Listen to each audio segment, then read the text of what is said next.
Hoy traigo una propuesta totalmente distinta.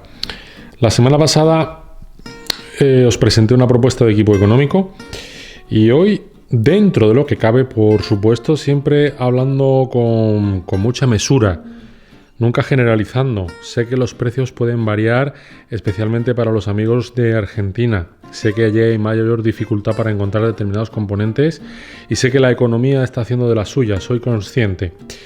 Por tanto, si veis mis vídeos, habréis apreciado que siempre huyo de hacer referencia a precios concretos porque sé que esto es algo extremadamente volátil. Por lo general, y de forma lamentable, va a ser siempre cara. La alta fidelidad suele ser cara. Por eso la semana pasada traje una propuesta de equipo económico. Hoy también es una propuesta relativamente económica. Por favor, tomad esto con mesura. Nunca en términos absolutos. Ya sé que algunas de las cosas de las que os voy a hablar hoy también son caras, qué duda cabe. Pero si lo relativizamos y tenemos en cuenta el rendimiento que ofrecen, dejadme que me explique, veréis por qué digo que en cierta medida son relativamente precios más o menos razonables. Podéis observar que en mi sala coexisten cosas comerciales. Ahí tenéis unas Bowers 805 de 3, aquí tenéis unas ATC, podéis ver cosas de Yamaha, podéis ver mucho material aquí. Por tanto, yo creo que en ningún momento se puede poner en duda que tengo la mente abierta y que no me ciño necesariamente a lo comercial y que mi equipo es un equipo claramente ecléctico, no le hago ascos a lo profesional, con independencia de su falta de pedigrí. Veis aquí, por ejemplo, un subwoofer de 18 pulgadas de Behringer. Veréis también que utilizo ecualizadores Behringer. ¿Habrá quien me critique por esto? De la misma forma que hay quien me critica por decir que tengo componentes que tienen precios desorbitados.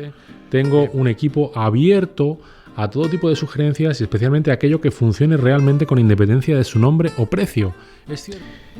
Hace un tiempo yo tenía un equipo puramente comercial. En concreto, las cajas eran unas Bowers & Wilkins 802, la versión Nautilus, unas cajas de un cierto precio, por supuesto. Luego, por circunstancias que no vienen al caso, me aparté durante un tiempo, algunos añitos, de esto de la alta fidelidad, y luego volví cuando las circunstancias lo permitieron, teniendo ya una sala propia, pero lamentablemente cuando volví a la alta fidelidad no me pude permitir económicamente componentes de precios elevados. Así que tuve que buscar en aquel tiempo fórmulas económicas y tras mucho investigar y tras las enseñanzas de algunos amigos audiófilos, terminé configurando un equipo sobre la base de un previo Mark Levinson muy antiguo, de segunda o tercera mano, y unas cajas Adam Audio. En esta ocasión, el preamplificador que utilicé era un Mark Levinson 380. Es un preamplificador que hoy en día se puede encontrar en torno a los 2.000 euros. Aquí hablo en el mercado de segunda mano y en Europa. Es cierto que a lo mejor a la hora de ponerlo al día, de actualizarlo, puede que la factura se incremente. Pero bueno, en aquel entonces, por unos 2.000 euros, que es una cifra más que considerable, todo hay que decirlo, se podía acceder a un extraordinario, magnífico preamplificador. Obviamente hay componentes en el mercado mucho más económicos. Pero también tengo que decir que no era una opción para mí, al no podérmelo permitir, comprar, por ejemplo, este 326 que hoy sí veis aquí, puesto que en aquel entonces este preamplificador se vendía nuevo a un precio realmente prohibitivo, unos 13.000 euros. Eso es algo que, por supuesto, estaba fuera de mi alcance. Y teniendo un presupuesto limitado como tenía, pero por otra parte he de decir que me considero afortunado de al menos disponer de aquellos 2.000 euros para poder invertirlos en un preamplificador, mi decisión fue configurar un equipo sobre la base de un preamplificador, unas cajas activas y ecualización. Las cajas en aquella ocasión no podían ser unas cajas del tipo de las Nautilus 802. Mi presupuesto era mucho más limitado. Por tanto, opté por unas cajas activas. Y opté por unas cajas activas, monitores, con buffers de 8 pulgadas y un tweeter convencional. Y el resultado fue tan extraordinario, me gustó tanto, que entendí que la futura evolución del equipo, si algún día me lo podía llegar a permitir, tenía que venir necesariamente dada de la mano de las cajas activas. Fue como terminé convencido de que los prejuicios que había tenido hasta la fecha con las cajas activas habían estado totalmente desacertados. Ya sé que esto puede tener mucho que ver con el gusto personal de cada uno, pero habiendo adquirido algún que otro conocimiento rudimentario, todo hay que decirlo, acerca del mundo de la ecualización y de las gráficas y de la respuesta en frecuencia, llegué a la convicción de que unos monitores activos relativamente modestos, como eran los JBL 308, sobre aproximadamente 250 € la unidad, y tras ver las gráficas, la forma en que estos medían, como dije, llegué a la conclusión, a la convicción de que el camino a seguir podía ser ese. Twitter. Decidí investigar la gama de Adam. Este fabricante alemán, afincado en Berlín, Adam Audio se caracteriza por el empleo de Twitter de cinta y los buffers con algún tipo de compuesto de fibra de carbono. Así fue como adquirí mis primeras Adam. No estas que veis aquí ahora en el vídeo, estas son las hermanas mayores. Son monitores activos, podéis ver que aquí tienen su propio potenciómetro en la parte frontal. En la parte trasera tienen botones trims para ajustar las frecuencias altas y bajas. Pues como decía, me quedé tan tremendamente sorprendido con la rapidez, la dinámica, la claridad, la precisión y detalle de este tweeter de cinta, así como también de estos buffers de medio, que como antes he avanzado, entendí que este era el camino. Las A7X se quedaban un poco pequeñas para mi sala. Estas son las A77X, que también se utilizan como monitor de estudio, aunque yo aquí las utilizo como central de home cinema. Pero llegado el caso, entendí que probablemente las hermanas mayores, las A8X, que montan un buffer de 8 pulgadas, algo más grande, 8,1, 8,2 pulgadas, realmente podían ser la opción más acertada para mi equipo. Y efectivamente el siguiente paso que hice, o que di, fue el de hacerme con unas Adam A8. Veréis que aquí aposté por unos buffers económicos. 600 € cada unidad. Ya sé, hay cosas que son más económicas, pero teniendo en cuenta que se trata de buffers activos de 18 pulgadas y con una amplificación de unos 1500 vatios, creo que es de lo más económico que se podía encontrar. Siendo así, ahora llega el punto de inflexión, el siguiente punto de inflexión, que es aquel en el que afortunadamente puedo volver a plantearme la posibilidad de adquirir unas cajas comerciales de cierta envergadura. Fuese como fuese, ya tenía, como digo, la referencia también 5, las conocía bastante bien y quise ver cómo sonaba la hermana mayor, las 802, que montan dos buffers de 8. Gustándome como me gustaron, porque son cajas buenísimas, las 802, no conseguía mejorar lo que yo por aquel entonces tenía en casa. Es más, estos buffers de 18 tenían mucho más slam, patada, presión, profundidad que unas 802 o que unas Focal Sopra 2. Y siendo como son tan buenas en su gama media y aguda, las 800 o bien las Focal, no superaban en tanto, es más, yo diría que estaban casi igualadas y en algunos puntos incluso podían ser peores que mis Adam A8X. Por tanto, tuve la claridad, tuve la evidencia de que probablemente el camino fuese bien embarcarse en unas ATC activas o bien en las hermanas mayores. Y es aquí donde precisamente por aquella época Adam Audio lanza estas magníficas Adam S3V, que venían a sustituir a la antigua gama superior de Adam. Nuevamente se trata de unos monitores, en este caso de medio campo, activos, monitores profesionales. Nuevamente montan tecnología en la que se emplea la fibra de carbono. En este caso el buffer de 9 pulgadas utiliza lo que ellos han dado en llamar hexacón. Está compuesto por unos polímeros, utiliza una estructura, como veréis, hexagonal, de ahí vendrá el nombre. Montan un tweeter de cinta, pero bueno, antes de hablar del tweeter tendré que hablar, pero antes de hablar del tweeter tendré que...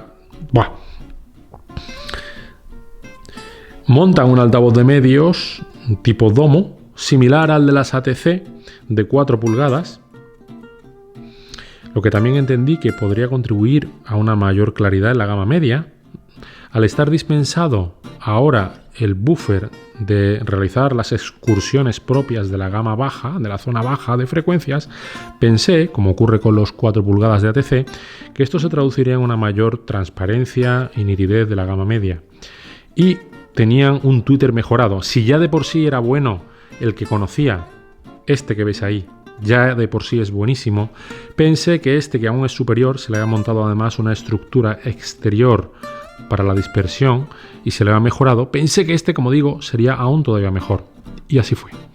Las encargué, no eran fácil de traer, tienen un precio elevado, pero aún así representan aproximadamente un tercio del precio de las 802 o de las Focal a las que antes hice referencia. Mantuve el buffer de 18 pulgadas de Behringer, modestísimo, y a modo de satélite empleé estas 3 vías. Y así aparece esta combinación. Evidentemente tenéis aquí otros muchos más componentes, ya son cosas comerciales, más conocidas, más estándar, si queréis utilizar la expresión, pero aún se mantienen en mi sistema y es actualmente la referencia en cuanto a cajas, esta combinación de buffers de 18 pulgadas y estas Adam S3V. Y para escucharlas a veces utilizo ese preamplificador Macintosh C52 que veis ahí con los ecualizadores, o bien en otras ocasiones me decanto por el previo Mark Levinson. En ese momento me planteé la alternativa de bien seguir explorando la gama profesional o bien embarcarme en las opciones que en aquel momento tenía. Bien las 802 de Bowers & Wilkins, en este caso en aquella versión de 3, que es la que había por las fechas, o bien en aquel caso también unas Focal Sopra 2. Estamos hablando, para que os hagáis una idea, en esta ocasión, creo que rondaba el año 2016, de la adquisición de unas cajas comerciales del entorno de los 20.000 euros. Una cifra claramente muy abultada. Una cifra que, en cambio, un apasionado de la alta fidelidad y un melómano se puede plantear no sin un gran esfuerzo. Evidentemente aquello pasaba por atracar un banco, por perder un préstamo, por vender muchos cacharros, pero fuere como fuere, me planteé ciertamente la posibilidad de invertir en unas cajas de ese nivel de precios, por supuesto. Las dudas me saltaron entonces. ¿Invertir en unas cajas comerciales de 20.000 euros o bien seguir explorando la línea Pro por algo que sin duda sería muy satisfactorio y además mucho más barato? Pues me presenté en una tienda. Mi intención era escuchar, como dije, las dos opciones que tenía y además hacerlo con la mente abierta, teniendo en cuenta que en casa ya tenía una combinación que me gustaba mucho y que, en todo caso, si me decidía a dar un paso de esa envergadura, tenía que ser con algo que me satisfaciera plenamente. Por tanto, en aquel caso iba con los buffers de 18 pulgadas y unos Adam A8X como referencia a las tiendas. Y así fue como hice audiciones de las Nautilus 802 de 3, unas cajas buenísimas. Y así fue también como hice las audiciones de las Focal Sopra 2, unas cajas igualmente buenísimas. Estamos hablando, como dije antes, cajas del entorno de los 20.000 euros.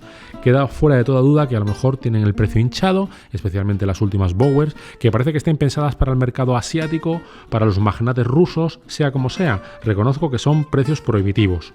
Ya conocía estas pequeñinas que también han sido objeto de algún vídeo y sé cómo se las gastaba el nuevo Twitter y el nuevo altavoz de medios, especialmente el altavoz de medios. Pero ahora no quiero aburriros hablando de estas cajas, puesto que ya hay otro vídeo donde podéis encontrar mis apreciaciones sobre las mismas. Y cuando quise configurar nuevamente este equipo, ya el 326 tenía unos añitos también a sus espaldas, con lo cual ya era un previo asequible. Actualmente los 326 parece que vuelven a revalorizarse. Es verdad que hay un modelo intermedio, antes del 326 vino el 320, pero este 326, que se ha estado vendiendo hasta, creo, hace unos 2-3 años, costaba en el entorno, como he dicho anteriormente, de los 13.000 euros. Actualmente se puede encontrar alguna unidad en el entorno de los 4.500, 5.000, aunque es cierto que la mayor parte de las ofertas generalmente rondan los 6.000 euros. Ya sé que es un precio desorbitado, ya sé que es alta fidelidad a precio de ricos, un tanto prohibitiva, pero yo opté por el mercado de segunda mano, lo mandé a revisar, lo mandé a un técnico bastante cualificado, me lo puso al día, me actualizó el software, me cambió algunos componentes. Es cierto que así el valor de compra se incrementó sustancialmente, pero con todo tenía una unidad 326S puesta al día. Y lo utilizo fundamentalmente por su flexibilidad. El 326S, al igual que ocurre generalmente con todos los previos de Mark Levinson, se caracteriza No solamente por la posibilidad de renombrar cada entrada, se le puede asignar a cada entrada un nombre. Tiene además bastantes entradas, tanto XLR como de línea, RCA. No os voy a aburrir con los detalles técnicos, porque para eso creo que podéis consultar internet y creo que no veis mis vídeos para eso. Yo sí digo que valoro del Mark Levinson no solamente su sonido, que está fuera de toda duda, es un sonido muy transparente, muy dinámico, es bastante rápido. Habrá quien lo pueda, por ponerle calificativos, caracterizar como ese sonido analítico que a otros, en cambio, puede no gustar. A mí, personalmente, me gusta, porque me gusta el tipo de sonido plano. Me gusta todo el detalle. A mí no me cansa, al contrario. Si está así porque suena así, porque la grabación estaba, yo quiero escucharlo así. Y como podéis comprender, pues este es el tipo de sonido que ofrece Mark Levinson. Además, al igual que ocurre con el Macintosh C52, Mark Levinson ofrece una singularidad que para las personas como yo, que están muy acostumbradas a cacharrear, que les gusta hacer pruebas ciegas o pruebas A-B, es esencial contar con la posibilidad de igualar el nivel entre las distintas fuentes. Me explico. Si yo quiero probar un plato y a su vez quiero probar cómo suena otro plato, o una grabación digital que he hecho de un vinilo frente a otra que está sonando en un momento determinado con otra cápsula para poder comprobar las cápsulas, es imprescindible igualar el nivel de las fuentes. Si una fuente en un momento dado suena más alta que otra, la diferencia de presión sonora puede engañarnos, puede engañar al cerebro, puede engañar a nuestros oídos y nos puede causar la falsa percepción de que una fuente suena mejor que otra. Además, también cuenta con la posibilidad de ajustar el balance, algo que es tremendamente útil para la mayor parte de salas, que siempre tienden, por su configuración, a desplazar el sonido hacia un lado o a otro. El Mark Levinson además utiliza un sistema muy útil que consiste en aplicar o poner el modo mono y a partir de ahí jugar con el balance de forma tal que consigues, a golpe de botón y desde el remoto, desde el mando a distancia, consigues que fundamentalmente se centre la escena sonora en versión mono, y una vez que ya consigues que esté en el punto en que la quieres tener, ya vuelves a darle al botón de mono para pasar a Mark Levinson. A ver si soy capaz de que escuchéis los relés.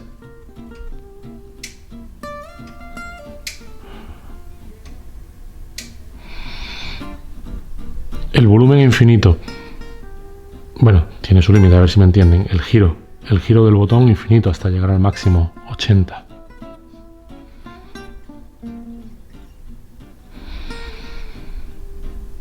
Un botón para entrar en el menú. También para entrar en la configuración del menú y ajustar los valores. Para el display de intensidad. Como decía, para el balance. Para silenciar el standby.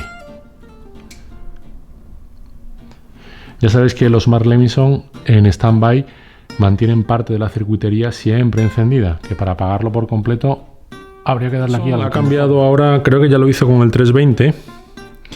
Creo de hecho que el amplificador integrado 383, el anterior integrado, ya utilizaban este tipo de mando a distancia, así con forma un tanto ovalada, más pequeñín que el de los anteriores 38 y 380. Es un mando a distancia de los de verdad. Botones de goma y pesado. Es un mando pesado. No es un mando de plástico en absoluto. Tiene un peso, tiene una consistencia, cabe bien en la mano. Alguno de los suscriptores del canal de YouTube me ha pedido que por favor incluya en los vídeos referencias a los mandos a distancia. Le prometí que lo haría, tomé nota y efectivamente dicho y hecho. No quiero poner música porque la reproducción musical y el aspecto relacionado con los derechos de autor hacen que los vídeos puedan ser silenciados y por tanto, para evitar algún tipo de problema en este sentido, no hago uso de música, aunque sé que os gustaría escuchar algo de música. Vais a tener que confiar en mí. Como digo, creo que esta combinación suena mejor que altavoces comerciales del entorno de los 20.000 euros. Ya sé que habrá quien diga que estos subwoofers no están a la altura. Yo diré, no es tan preciso que el altavoz de graves o de subgraves tenga la misma calidad que pueda tener el medio o el agudo. Con todo, creo que se trata de un sistema que, a mi modo de ver, es extremadamente transparente, rápido, neutral, suena plano. Baja hasta los 25 Hz.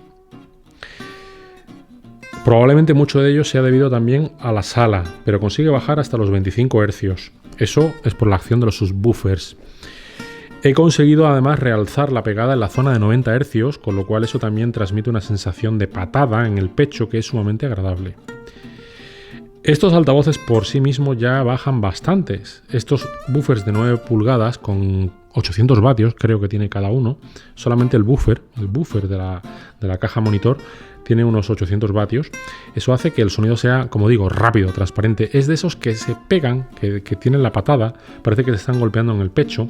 Al mismo tiempo que el altavoz de 4 pulgadas, en efecto, creo, como dije antes, y al igual que ocurre con las ATC, al verse liberada de la obligación de tener que bajar más allá de lo que pueda ser su zona lineal en la que trabaje con cierta comodidad, al no tener que realizar grandes elongaciones para reproducir ciclos pues en la zona de los 70, 60, 50 ciclos, precisamente por eso consigue, creo, sonar más lineal, más limpio, más transparente. Y en efecto hace que la zona media, la zona de presencia de las voces, donde se sitúan gran parte de los instrumentos musicales, pues suene francamente bien. Y al mismo tiempo, ese tweeter de cinta que veis tiene tanto una dispersión magnífica como una capacidad de detalle que a mí me encanta. Es cierto que habrá quien diga que al ser unos monitores de estudio pensado para grabación, son muy analíticos y muy reveladores, que son del estilo forense, y a este respecto dejadme que haga un comentario, que podéis compartir o no, por supuesto, pero sé que muchos usuarios dicen, no me gustan los altavoces, ya algunos lo dijeron cuando hablé del equipo económico y hablé de las Yamaha HS8, dijeron, es que esos monitores son sumamente analíticos, eso no es para mí. Yo aquí planteo una reflexión. ¿Por qué es entonces que todos los fabricantes, cuando diseñan sus cajas, cuando las están testando, utilizan cámaras anecoicas y tienden, en la medida de lo posible, a la respuesta plana? Pues porque la respuesta plana, a mi modo de ver, es ideal teórico. ¿Por qué entonces vamos a criticar aquellas cajas que luego en la vida práctica, en un entorno doméstico, realmente consiguen acercarse más a ese ideal teórico? A mi modo de ver parece un tanto paradójico que critiquemos unas cajas por aquello a lo que aspiran las cajas comerciales. Para mí el sonido plano es el que es más revelador. Yo admito que el sonido plano puede tener alguna desventaja. Admito que el sonido plano tiende a sonar de esa forma que yo llamo un tanto más delgadito, frente a ese sonido más agradable, más fácil a veces, que es el sonido más grueso que por otra parte tenemos cuando no hay ecualización. Ecualizar o no ecualizar, aplicar una curva o tratar de conseguir un target plano, al final se traduce en un sonido más o menos delgado. Es cierto que con el sonido delgado todo parece de repente sonar más limpio, más nítido, parece que las cuerdas de las guitarras están más detalladas, parece que los timbales son también más centelleantes, las voces tienen muchos más matices, pero se vuelve pequeño, es cierto. A primera vista del oído, o sea, a la primera sensación que se transmite al oído es que ese sonido más delgadito es un sonido más pequeño. Sin embargo, cuando subes el volumen, esa supuesta pequeñez desaparece y lo que consigues es, con el mismo tamaño, y aquí hablo de tamaño en sentido real de escena sonora, tienes un sonido más nítido, más limpio. A mí no me cansa particularmente, a mí me gusta eso. Al contrario, y esto ya se trata de una cuestión puramente subjetiva, lo admito, a mí me cansa lo contrario, a mí me cansa ver cómo algún pico en la zona de los 125 Hz, por poner un ejemplo, quien dice 125 dice 200, consigue emborronar el resto. Es cierto que a su vez puede parecer que la voz suena más grande, pero esa voz no tiene tanto matiz ni es tan rica. Puede sonar, a su vez, nos puede parecer que suena más rotunda, que es una voz más grave, por poner un ejemplo, Mark Knopfler, para alguien que es sobradamente conocido, pongo el ejemplo. Parece que efectivamente, cuando el sonido no está ecualizado, Mark Knopfler suena como más carnoso, suena como más rotundo, pero cuando ecualizas, parece que Mark Knopfler se vuelve más delgadín, pero su voz tiene más matices. Esto, a su vez, puede estar más presente en otro tipo de voces. Hace poco hacía referencia a Billy Idol, que quizás no todos conozcáis, pero en definitiva, cuando se utilizan voces más peculiares, voces que tienen más inflexiones, que tienen más riqueza de matices, aprecias eso cuando el sonido es plano y pierdes gran parte de ese detalle cuando el sonido no está ecualizado y por circunstancias de la acústica sala, binomio caja-sala, no es tan neutro, no es tan plano. También he de decir que a mí no me gusta el sonido plano sin más, y yo en mi ecualización siempre busco un target específico, una ligera V, que se dice. Subo generalmente un poquito la zona de en torno a los 1000-2000 hercios para ganar un poco de presencia en esa zona, y al mismo tiempo también suelo subir un poco la zona de los 90 hercios, un pico de 90 hercios que yo busco intencionadamente, y ahí precisamente en torno a 85-90 hercios no lo subo más para evitar emborronamientos. Y así es como consigo esa pegada tan agradable, esa patadita, que para algunos géneros es tan adecuada, por lo menos en los que yo disfruto en su mayoría, es muy adecuada, a través de esa curva subida en torno a los 90 hercios. Podéis ver en los ejemplos de las curvas que yo tengo como muchas veces hay un realce que no es tanto acústica de la sala, sino que yo lo he buscado intencionadamente para que me suene así más agradable el grave. El resto de la curva podréis ver que más o menos dentro de los límites obvio teóricos ideales es plana.